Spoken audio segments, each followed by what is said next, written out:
3588 పోస్టులకు బిఎస్ఎఫ్ కు సంబంధించినటువంటి constable trade men online form అనేటువంటిది ఆల్రెడీ నెట్ లో అప్లోడ్ చేయడం కూడా జరిగింది సార్. అంటే రెడీగా ఉంది నోటిఫికేషన్ మనకి ఇప్పుడు. ఓకేనా, నోటిఫికేషన్ రెడీగా ఉంది. ఇక్కడ మనం గమనిస్తే తేదీ వచ్చేసి 25 జూలై, మనకు ఉదయం 6:49 ఆల్రెడీ రెడీగా మనకి నెట్ లో పెట్టడం కూడా జరిగింది సార్. ఈ యొక్క నోటిఫికేషన్ సంబంధించి మొత్తం పోస్టులు మనం గమనిస్తే మాత్రం 3588 పోస్టులు ఉన్నాయి సార్. ఓకేనా, 3588. మరి ఇప్పుడు ఈ 3800 పోస్టులు అనేటువంటి ఎక్కువ తక్కువ అనేటువంటి ఆలోచన కూడా కలిగి ఉండొచ్చు. మీకు ఒకటే విషయం చెప్తున్నా నేను, బిఎస్ఎఫ్ అనేటువంటిది మనకి బోర్డర్ సెక్యూరిటీకి సంబంధించినటువంటిది సార్. ఇక్కడ చూసుకోండి, బోర్డర్ సెక్యూరిటీ ఫోర్స్ అనేసి అంటాం. ఈ బోర్డర్ సెక్యూరిటీ ఫోర్స్ అనేటువంటిది అంత పెద్దగా మనకైతే రిస్క్ అయితే ఉండదు. ఎప్పుడైనా సరే ప్రపంచ యుద్ధాలు సంభవించినప్పుడు, రీసెంట్ గా పాకిస్తాన్ కి ఇండియాకి మధ్య కొంచెం జరిగింది ఆపరేషన్ సింధూర్ విషయంలో, అలాంటి వాటి దగ్గరే కొద్దిగంత ప్రాబ్లం అవుతుంది, కానీ అది కూడా అన్ని బోర్డర్లలో జరగదు. వీళ్ళకు ఉండేటువంటి పని ఏముంటది అంటే పెద్ద పని ఉండదు. కాకపోతే విపత్తులు సంభవించినప్పుడు డిజాస్టర్ మేనేజ్మెంట్ లో భాగంగా వీళ్ళు మాత్రం కొంత సేవలను అందించాల్సి వస్తుంది. ఓకేనా అండి. ఇందులో మనకు ఉన్నటువంటి పోస్ట్ సంఖ్య చూశారు కదా. ఇందులో కుక్, అదే విధంగా వెయిటర్, టైలర్, స్వీపర్, ఇట్లా దగ్గర అందులో మనకు కొన్ని రకాలైనటువంటి పోస్టులను మనం గమనించవచ్చు. ఓకేనా అండి. ఈ పోస్టులు అయితే మనకు కనిపిస్తాయి. ఇక దీంట్లో భాగంగా ఆన్లైన్ దరఖాస్తు మనకి ఎప్పుడు నమోదు చేసుకోవడానికి రెడీగా ఉంది. ఇక్కడ చూసుకోండి సార్, ఆన్లైన్ దరఖాస్తు ప్రారంభం వచ్చేసి 25 జూలై 2025. ఆల్రెడీ మనకి ఈ అప్లికేషన్ చేసుకోవడానికి అవకాశం ఇప్పుడు రెడీగా ఉంది. 25 జూలై నుంచి ఈ రోజు 29, దగ్గర మనకి ఒక 4 days కూడా అవుతుంది. చాలా వరకు చేసుకుంటున్నటువంటి వాళ్ళ సంఖ్య కూడా కనిపిస్తుంది. ఇక్కడ రిజర్వేషన్ కు సంబంధించినటువంటి రిజిస్ట్రేషన్ సంబంధించినటువంటి చివరి తేదీని కూడా చూడొచ్చు సార్. ఆగస్ట్ 25, కరెక్ట్ 1 month ఇచ్చారు సార్. సెంట్రల్ గవర్నమెంట్ కి సంబంధించి ఏదైనా సరే మనకి 1 month ఉంటుంది సార్. ఎగ్జాక్ట్ గా 1 month ఉంటుంది మనకి. ఇప్పుడు ఈ 1 month లో ఎంతమంది అయితే అప్లికేషన్ చేసుకుంటారో వాళ్ళందరికి కూడా మరి ఎగ్జామ్ అనేటువంటిది కండక్ట్ చేసి వాళ్ళకి ఉద్యోగాలు ఇవ్వడం జరుగుతుంది. ఈ రోజు ఆల్రెడీ మనకి రెడీగా ఉన్నటువంటి నోటిఫికేషన్ కాబట్టి చెయ్యాలనుకున్న వాళ్ళు మాత్రం వెళ్ళి ముందుగా అప్లికేషన్ పెట్టేసేయండి. ఒకటి, ఈ యొక్క ఆగస్టు 25వ తారీఖు దాకా నేను ఉంటా సార్, అప్పుడు పెడతా అనేటువంటి ఉద్దేశం వద్దు. ఎందుకనేసి అంటే ఎవరైతే ముందుగా అప్లికేషన్ పెడతారో వాళ్ళకి దగ్గరగా ఉండేటువంటి ప్రాంతాలు రావడానికి ఛాన్సెస్ ఎక్కువగా ఉంటాయి సార్. ఇక అందులో భాగంగా మనకి ఏంటనేసి అంటే ఈ యొక్క సెంట్రల్ గవర్నమెంట్ కి సంబంధించి అయితే ఆ సెంటర్స్ కూడా కొంచెం తక్కువగా ఉంటాయి కాబట్టి చూసుకోవాల్సి ఉంటుంది. ఇది మీరు కూడా గమనించండి. ఇక ఫీజు అనేటువంటిది చెల్లించడం కూడా ఆగస్టు 25వ తారీఖుకే లాస్ట్ అవుతుంది సార్. నెక్స్ట్ మంత్ 25వ తారీఖుకి ఇది లాస్ట్. ఓకేనా అండి. ఇవి దీనికి సంబంధించినటువంటి నెక్స్ట్ ఇందులో మనకి పిఈటికి సంబంధించి పిఎస్టికి సంబంధించినటువంటి పరీక్ష తేదీలు కూడా తెలియపరచడం జరుగుతుంది. వాటి కోసం మనం వెయిట్ చూడాలి. కనీసం వయసు ఎంత ఉండాలి? ఈ యొక్క ఉద్యోగానికి సంబంధించి 18 సంవత్సరాలు ఖచ్చితంగా నిండి ఉండాలి సార్. 18 సంవత్సరాలు పడ్డ ప్రతి ఒక్కరు కూడా ఈ యొక్క జాబ్ నోటిఫికేషన్ కి అప్లికేషన్ పెట్టుకోవచ్చు. మరి గరిష్టంగా వాళ్ళ వయసు ఎంత ఉండాలంటే 25 సంవత్సరాలు. ఆల్రెడీ చెప్పాను నేను, బోర్డర్ లో ఉండాల్సినటువంటి వయసు యంగర్ గా ఉన్న వాళ్ళకే అవకాశం ఉంటుంది కాబట్టి 25 years అనేటువంటిది మనకు కనిపిస్తుంది. వయసు సడలింపు కోసం అధికారిక నోటిఫికేషన్ చూడండి అనేసి ఇక్కడ ఇవ్వడం జరిగింది. ఎస్సీ ఎస్టీకి సంబంధించినటువంటిది. అదే విధంగా కొంతమంది ఆల్రెడీ సర్వీస్ లో ఉన్నటువంటి వాళ్ళు అట్లా కొన్ని కనిపిస్తూ ఉంటాయి. వీటికి సంబంధించేది మాత్రం వయో పరిమితి అనేటువంటిది ఏమైనా ఉందా అనేసి అంటే అది మనకి నోటిఫికేషన్ అధికారికంగా ఇవ్వబడింది. ఎస్సీ ఎస్టీ కావచ్చు, ఓబీసీ కావచ్చు, ఇలాంటి వాళ్ళకి మాత్రం కొంత సడలింపు అనేటువంటిది ఉంటుంది వయసులో. 20 సంవత్సరాలు అయితే సాధారణమైనటువంటిది. 25 years ఎవరికైనా 25 years బిలో, 18 years ఎబోవ్ ఉన్న వాళ్ళు ఈ యొక్క జాబ్స్ కి మాత్రం అప్లికేషన్ పెట్టుకోవచ్చు. మనకు అనిపిస్తుంది సార్ ఈ పోయి బోర్డర్లలో యాడ్ చేస్తాం, యుద్ధాలు వస్తే ఏంటి పరిస్థితి అనేసి అంటే, ఇప్పటికి మీరు పుట్టి ఇన్ని సంవత్సరాలు అయితే భయంకరంగా యుద్ధం జరిగి ఆ ప్రాణాలు అధికంగా కోల్పోయిన పరిస్థితి మన ఇండియాలో అయితే లేదు సార్. ఫస్ట్ ఆఫ్ ఆల్ ఇండియాలో లేదు. ఇక రెండో విషయం మనం మాట్లాడుకోవాలంటే Indian government highest technology use చేస్తుంది. రెండోది ముందు చూపు కలిగినటువంటి దేశం మనది. అందుకోసమనే పాకిస్తాన్ కి సంబంధించి చాలా మంది ముష్కర్లని ఈ యొక్క ఆపరేషన్ సింధూర్ పరివాహక ప్రాంతాన్ని మీకు చూశారు కాబట్టి దాన్ని గమనించినా సరే మీకు ఆ పరివాహక ప్రాంతంలో ముష్కర్లందరినీ తీసిపడేసినాం. కానీ ఆ పాకిస్తాన్ పరివాహక ప్రాంతం నుంచి వేసినటువంటి ఒక్క బాంబు కూడా రాలేదు. అత్యంత ఆధునికమైనటువంటి వెపన్స్ కూడా ఇచ్చింది చైనా. ఆ వెపన్ కాస్త తుస్సుమన్నది వచ్చేసి మన బోర్డర్ లో పడిపోయింది. దాన్ని తీసుకొని ఇప్పుడు ఆ టెక్నాలజీ మనం కూడా తయారు చేయడానికి రెడీ అవుతున్నాం. పాకిస్తాన్ తలకాయ పట్టుకుంది, చైనా కూడా తలకాయ పట్టుకుంది. ఓ దరిద్రుడా, నీకు బుద్ధి లేదా అసలు, నువ్వేం మనిషివారు అసలు, నిన్ను పేరురా నాయన అనేసి అంటే పేలకుండా టెక్నాలజీ వాళ్ళ చేతిలో పెడితే కదరా అనేసి చైనా కూడా ఎడిసేస్తుంది ఇప్పుడు. ఇది పరిస్థితి.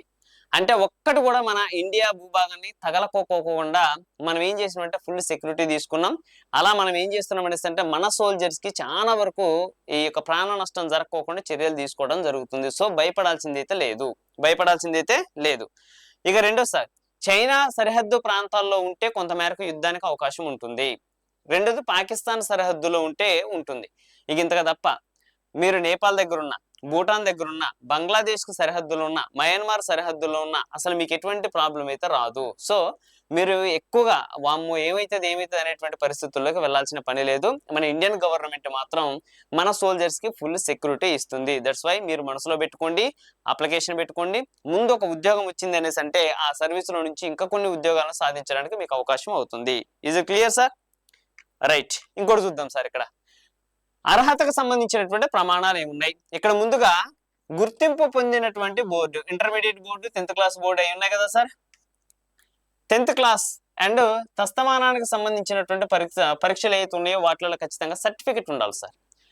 ఓకేనా? గుర్తింపు పొందినటువంటి ఏదైతే ఇంటర్మీడియట్ బోర్డు లాగా ఉంటుందో, 10th క్లాస్ బోర్డు లాగా ఉంటుందో అలా గవర్నమెంట్ చేత ప్రామాణికం చేయబడినటువంటి ఒక సర్టిఫికేట్ మాత్రం ఖచ్చితంగా ఉండాలి. ఇక్కడ ఏదైనా సరే వాణిజ్యానికి సంబంధించి 2 years మాత్రం అనుభవాన్ని కలిగి ఉండాలి. ఇందులో ఉన్నటువంటి కొన్ని పోస్టులకి ఇది వర్తిస్తుంది, అన్నిటికీ వర్తించదు, ఇది గమనించండి. ఇక నెక్స్ట్ సార్, వొకేషనల్ ఇన్స్టిట్యూట్ లో ఎవరైనా జాయిన్ అయిన వాళ్ళు అయితే ఐటీఐ కావచ్చు, మనం చేస్తూ ఉంటాం. అలాంటిది 1 year కి సంబంధించినటువంటి కోర్సు కంప్లీట్ చేసి సర్టిఫికెట్ చేతిలో పట్టుకున్న వాళ్ళు అయితే మాత్రం దీనికి అప్లికేషన్ పెట్టుకోవచ్చు సార్. అలాంటి వాళ్ళకు కూడా అవకాశం అయితే ఉంది. అలా 1 సంవత్సరం అనుభవాన్ని కూడా వీళ్ళు చూడటం జరుగుతుంది. ఇలా మొత్తం మీద ఏంటి సార్, మనకి ఈ యొక్క డిప్లొమా 2 years, ఇంటర్మీడియట్, అదే విధంగా 10th క్లాస్ ఐఐటి ప్లస్ మళ్ళీ మనకు ఉన్నటువంటి certificate 10th IIT, 10th intermediate, ఇలా ఎవరికున్నా సరే మీరైతే తీసుకుని వెళ్ళేసి అప్లికేషన్ పెట్టుకోవడానికి అయితే అర్హత ప్రమాణాలు ఇవ్వడం జరిగింది. ఇందులో ఉన్నటువంటి పోస్టుల ఆధారంగా అందులో వేరియేషన్స్ ఉంటాయి. వాటిని బట్టేసి కూడా ఈ యొక్క 10th క్లాస్ మీద కొన్ని ఉంటాయి, ఇంటర్మీడియట్ కొన్ని, ఐఐటిలో మళ్ళీ కొన్ని కనిపిస్తూ ఉంటాయి. అట్లా కొంచెం వేరియేషన్ కనిపిస్తుంది. మీరు నెట్ సెంటర్కి వెళ్ళిన తర్వాత ఆటోమేటిక్గా మీకు అక్కడ ఏ పోస్ట్కి మీరు అప్లికేషన్ పెడుతున్నారో చూడంలోనే అది క్లియర్గా తెలిసిపోద్ది, ప్రాబ్లం అయితే ఉండదు. Okay sir. ఇక్కడ వచ్చేసి మొత్తం ఖాళీలకు సంబంధించినటువంటి వివరాలలో పురుషులకు సంబంధించి, స్త్రీలకు సంబంధించి, మహిళలకి పురుషులకి మధ్య కొన్ని పోస్టుల వేరియేషన్ ఉన్నది సార్. అది కూడా ఇక్కడ ఇవ్వడం జరిగింది. ఇక్కడ పురుషులకు సంబంధించి ఉర్రు అనేటువంటి దాంట్లో 1325 ఉన్నాయి సార్. ఆర్థికంగా వెనకబడిన వారికి సంబంధించి 316 ఇవ్వడం జరిగింది. ఓబీసీకి సంబంధించినటువంటి వాళ్ళలో 932 పురుషులకి, ఎస్సీకి సంబంధించి అయితే 548, ఎస్టీకి సంబంధించి 283 పోస్టులు. అలా మొత్తం మీద అయితే పురుషులకు సంబంధించినటువంటి అన్ని కేటగిరీల్లో కలిపి 3400 పోస్టులు అయితే మనకి ఇక్కడ కనిపిస్తున్నాయి సార్. ఓకేనా? ఇక మహిళల విభాగానికి వస్తే మనకి 76 సార్ ఊరికి సంబంధించి. అదే విధంగా ఆర్థికంగా వెనుకబడిన వాళ్ళకి 14 పోస్టులు ఇవ్వడం జరిగింది. ఓబీసీ వాళ్ళకి 50 ఇవ్వడం జరిగింది, ఎస్సీ వాళ్ళకి 29, ఎస్టీ వాళ్ళకైతే 19. మొత్తం మీద మహిళల కేటగిరీకి సంబంధించి 182 పోస్టులను ఇవ్వడం జరిగింది. ఇది కూడా మీరు గమనించండి. ఓకేనా? ఇక్కడ మనకి ఎట్లా అనిపిస్తుంది అంటే తక్కువ పోస్టులు ఉన్నాయి కదా సార్, మనం పెట్టాల్సిన అవసరం ఉందా అనేసి అంటాం. పెట్టాల్సిన అవసరం ఉందా కాదు, ముందు పెట్టేసేయండి. పెట్టిన తర్వాత రాయండి. నీకు ఉద్యోగం వచ్చిన తర్వాత డిసైడ్గా నేను పోవాలనా వద్దా. నీకు ఉద్యోగం వచ్చినాక మనకి ఈ రోజు పరిస్థితి, అప్లికేషన్ పెట్టేటప్పుడు పరిస్థితి ఎలా ఉంటుంది అనేసి అంటే ఇప్పుడు అంతా బాగానే ఉందిగా, మరీ ఈ ఉద్యోగాన్ని పెట్టమంటవా, అందులో పోస్ట్ కూడా పెద్దగా ఏం లేవుగా. ఈ రోజు సిచ్యువేషన్ అలా ఉంటుంది. కానీ రేపు ఏం జరిగిద్దో కాదు, ఇంకా నెక్స్ట్ మినిట్ ఏం జరిగిద్దో కూడా తెలియదు మనకి. ఒక్కసారి తారుమారు తక్కడమారు అయితే ఉంటుంది. చాలా మంది విద్యార్థులు మాట్లాడేటప్పుడు ఇదే చెప్తా ఉంటారు, సార్ నేను అసలు ఈ ఉద్యోగానికి పెట్టుంటే బాగుండేది, మరి ఎందుకు పెట్టలేదంటే ఆ రోజు మంచిగా ఉన్నా సార్, అనవసరంగా ఇది పెట్టకుండా ఆగిపోయినా. పేపర్ కూడా ఈజీగా వచ్చింది సార్, నేను కూడా బాగానే కష్టపడి చదివా. మరి ఇలాంటప్పుడు ఎందుకు, నువ్వు పెట్టు. ఉద్యోగానికి సంబంధించి నువ్వు పోయేటప్పుడు డిసైడ్గా, అది లాస్ట్ ఫైనల్ స్టేజ్ కాబట్టి ఆ రోజుకి నీకు ఆర్థికంగా అన్నిటికీ ఫిట్గా ఉండి అంత బాగా ఉంటేనేమో ఉండిపో. లేదు నా పరిస్థితులు మారినే రా నాయన, ఇగో ఎట్లా ఏదో ఒకటైతే వచ్చింది కదా నేను ముందు వెళ్ళిపోతా అనుకునేటువంటి సిచ్యువేషన్ నీకుంటే మాత్రం ఆ రోజు ఎంత హ్యాపీ అనిపిస్తుంది అంటే, అరే ఆ రోజు కనుక ఈ నోటిఫికేషన్ పెట్టి ఉండకపోతే నా పరిస్థితి ఏమైపోను, ఇప్పుడు ఏం చేసుకుంటా ఉండాలి, సుతర్పని పోవాలన్నా ఇది నా పరిస్థితి. ఒకవేళ అలాంటి సిచ్యువేషన్ వస్తే ఏంటి నా పరిస్థితి అనేసి అప్పుడు అనిపిస్తుంది అనమాట. సో మీరు ముందు పెట్టండి, రాయండి, మీకు వచ్చిన తర్వాత డిసైడ్ కండి పోవాలన్నా వద్దా, అప్పుడు డిసైడ్ కండి. కానీ ఉద్యోగం రాయకముందే, అప్లికేషన్ పెట్టకముందే, అది ఉద్యోగం కొట్టకముందే ఇప్పుడే డిసైడ్ అయిపోయి ఇది నాకు తగదు, ఇది నా వల్ల కాదు, అసలు నాకు ఇది చాలా తక్కువ, అట్లాంటి విషయాలను మాత్రం మాట్లాడమాకండి దయచేసి. Okay right sir? అలాంటి పరిస్థితుల్లోకి అయితే రావద్దు. ఇలా మొత్తం ఇదైతే వీటికి సంబంధించినటువంటి ఇన్ఫర్మేషన్. నెక్స్ట్ చూద్దాం మనం ఇక్కడ బిఎస్ఎఫ్ కి సంబంధించినటువంటి మహిళా అభ్యర్థులకు సంబంధించినటువంటి కేటగిరీలో ఇలా ఇవ్వడం జరిగింది సార్ మొత్తం మీద. ఇక్కడ చూసుకోండి సార్, సిటీ కాబ్లర్ అనేసి అంటాం, అదే సిటీలో కార్పెంటర్ కు సంబంధించి, అదే సిటీలో టైలర్ కు సంబంధించి, కుక్ కు సంబంధించి, water career, washer man and barber, sweeper, అలా మొత్తం మీద ఉన్నటువంటి కేటగిరీలుగా ఇందాక మనం చూసాం కదా సార్, అదే కేటగిరీలుగా మళ్ళీ ఎవరెవరికి ఎన్నెన్ని పోస్టులు ఉన్నాయి ఇక్కడ ఇవ్వడం జరిగింది. మీ కేటగిరీ ఏంటో చూసుకోండి, ఓకేనా. అందులో ఏ విభాగంలో ఎన్ని పోస్టులు ఉన్నాయో చూసుకోండి, వాటికి సంబంధించినటువంటి ప్రిపరేషన్ కి మీరు రెడీ కాండి, ఓకేనా అండి. అలా మొత్తం కూడా ఇవ్వడం జరిగింది. ఇక నెక్స్ట్ సార్ ఇక్కడ చూసుకోండి ఒకసారి, పురుషులకు సంబంధించినటువంటి శారీరకమైనటువంటి అర్హతలు ఎలా ఉన్నాయి అనేసి అంటే, పురుషులకు సంబంధించి ఎత్తు సార్, ఎత్తు వచ్చేసి ఎస్సీ ఎస్టీకి సంబంధించినటువంటి వాళ్ళకైతే 162.5 సెంటీమీటర్ల హైట్ ఉండాలి సార్. 162.5 సెంటీమీటర్స్ హైట్ అనేటువంటిది పురుషుల విభాగంలో ఎస్సీ ఎస్టీ కేటగిరీకి. కొండ ప్రాంతంలో ఉండేటువంటి వాళ్ళకైతే 165 సెంటీమీటర్స్ హైట్ ఉండాలి సార్. వీళ్ళకంటే అప్రాక్సిమేట్లీ 2.5 సెంటీమీటర్స్ హైట్ ఎక్కువ. అదే విధంగా ఇతర కేటగిరీలకు సంబంధించిన వాళ్ళైతే 167.5 సార్. ఇక్కడ కూడా సేమ్ మనకి 2.5 సెంటీమీటర్లు పెరిగింది. అదే మరి ఛాతికి సంబంధించినటువంటిది ఎస్సీ ఎస్టీ విభాగానికి సంబంధించినటువంటి అభ్యర్థులు ఎవరైతే ఉంటారో 76 సాధారణంగా ఉండాలి సార్. చెస్ట్ మనం ఇలా చూసినప్పుడు 76 సాధారణంగా ఉండాలి. గాలిని పీల్చినప్పుడు అది 5 సెంటీమీటర్లు పెరిగి మనకి 81 సెంటీమీటర్లకు రావాలి.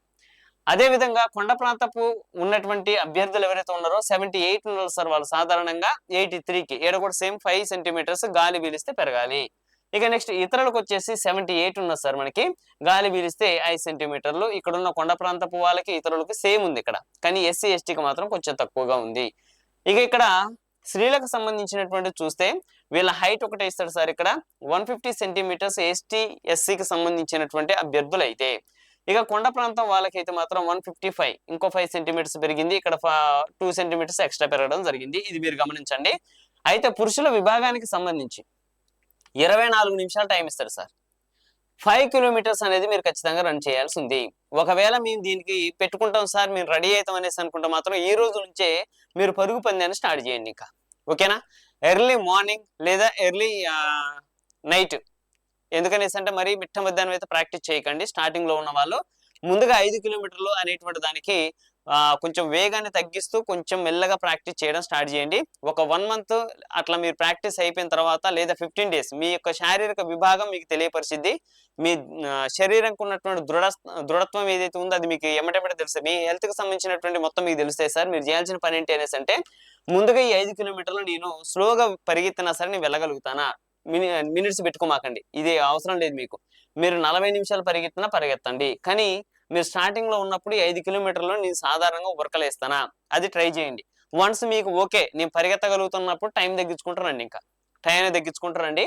మీరు ఈ యొక్క ఈవెంట్స్కి వెళ్ళే టైం కల్లా ఇక్కడ 24 నిమిషాలు ఇచ్చాడు కదా సార్, 20 మినిట్స్ లోపే మీరు రీచ్ అయ్యే విధంగా మీ ప్రాక్టీస్ ఉండాలి.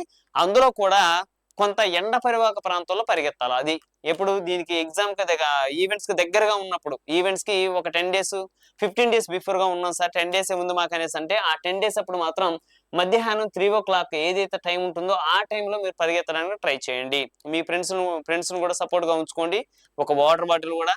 ఇలా మీరు కొంచెం సిద్ధపరచుకున్న తర్వాతనే ప్రాక్టీస్ అనేటువంటి చేయండి. 20 మినిట్స్ లో ఉండాలి, అది కూడా కొంత ఎండ పరివాహక ప్రాంతంలో చేయండి. కానీ స్టార్టింగ్ ఈ రోజు అప్లికేషన్ పెట్టినాం, ఇక నేను పోతా మిట్ట మధ్యాహ్నం ఉరుకుతా అనేసి అంటే మాత్రం ఇంకా ఉరుకుతావు, కానీ మళ్ళీ ఆడికి రావు గవర్నమెంట్ హాస్పిటల్కి, అది గమనించండి. ఇక స్త్రీలకు సంబంధించి అయితే 8.30 అంటే 8.5 నిమిషాల టైం ఇచ్చాడు సార్. ఇక్కడ మనకి ఏమవుతుంది ఇక్కడ అనేసి అంటే 1.6 కిలోమీటర్న్నరకి కొంచెం ఎక్కువ మనం పరిగెత్తాల్సి ఉంటుంది ఇక్కడ. ఇది కూడా మీరు గమనించండి. ఇది బిఎస్ఎఫ్ కానిస్టేబుల్ కి సంబంధించినటువంటి ఈవెంట్స్ కి సంబంధించింది సార్ ఇది. మరి వీళ్ళకి సంబంధించినటువంటి పే స్కేల్ ఎలా ఉంటుంది? స్టార్టింగ్ లో 21,700 రూపాయల నుంచి ఉంటుంది సార్. వాళ్ళకి 69,100 అనేటువంటిది రిటైర్మెంట్ టైంకి వచ్చేసి వాళ్ళకి ఇది ఇవ్వటం జరుగుతుంది. ఇది దానికి సంబంధించి మొత్తం మీద అసలు ఎంపిక ఏ విధంగా ఉంటుందంటే, శారీరక పరీక్ష ఉంటుంది, రాత పరీక్ష కూడా ఉంటుంది, ఓకేనా. వైద్య పరీక్షలు కూడా నిర్వహించడం జరుగుతుంది. ఇవి కూడా మనకి ఇవ్వటం జరుగుతుంది. ఇక ఇట్లా ఇంకా కొన్ని వాటికి సంబంధించినటువంటి పోస్టులు ఎలా ఉన్నాయి అనేది ఇక మొత్తం డీటెయిల్స్ ఇక్కడ మీకు ఇవ్వడం జరిగింది సార్. వీటిని ఒకసారి చూసుకోండి అవసరం అయితే, ఓకేనా అండి. ఇది బిఎస్ఎఫ్ కు సంబంధించినటువంటి నోటిఫికేషన్, మంచి నోటిఫికేషన్ సార్. ఎట్టి పరిస్థితుల్లో దీన్ని మిస్ చేసుకోమాకండి. ఎట్టి పరిస్థితుల్లో ఇది మిస్ అవ్వకుండా చూసుకోండి.